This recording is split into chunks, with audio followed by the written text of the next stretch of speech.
Welcome back to my channel, Panda-ish. In this video, we're going to be talking about swords for healers from entrance to floor 3. Last video we talked about armor, so if you haven't watched that one yet, feel free to check it out. The first sword we are going to be talking about is the Aspect of the End. This sword has some decent damage, and its ability is really good as it teleports you 8 blocks in front of you, which is very useful for finding secrets and getting out of a struggle. The next sword is a bit pricier, but it does have some good damage. The Aspect of the Dragons. It has a lot more damage than the AOTE and a pretty good ability which deals damage to mobs in front of you and makes them take large knockback if they're swarming you or you're low on health. If you get far enough, you can turn this into a dungeon item, which will give it a lot more damage. The next sword we will talk about is the Cleaver. The Cleaver hits all enemies within a 4-block range for a portion of the damage you do to the first one. It doesn't have great single target damage, but it's good for taking out and dealing with a large amount of mobs.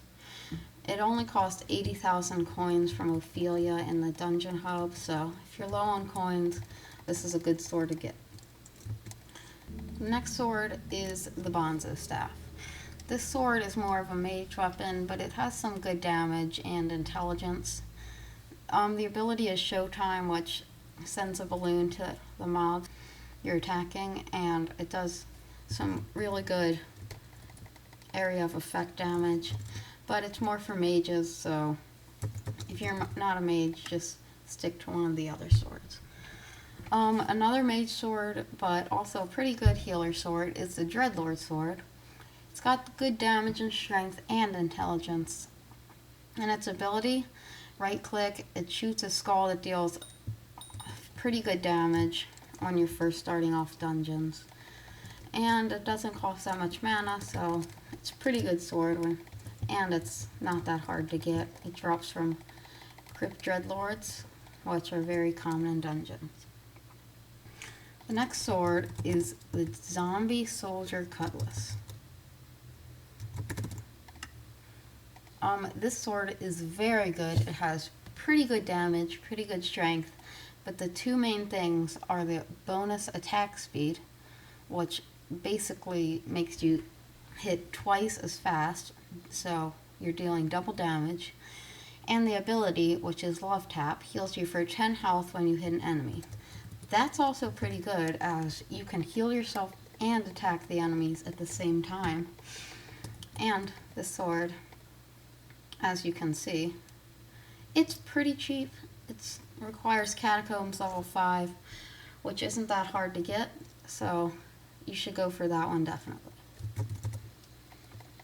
The next sword and the last sword is the Adaptive Blade. This one drops from floor 3. It has very nice damage, but it does cost around 800k and 1 mil for a maxed out one. This sword has a really good ability for healer, which gives you plus 20% health regeneration and 5 health per second for you and allies around you.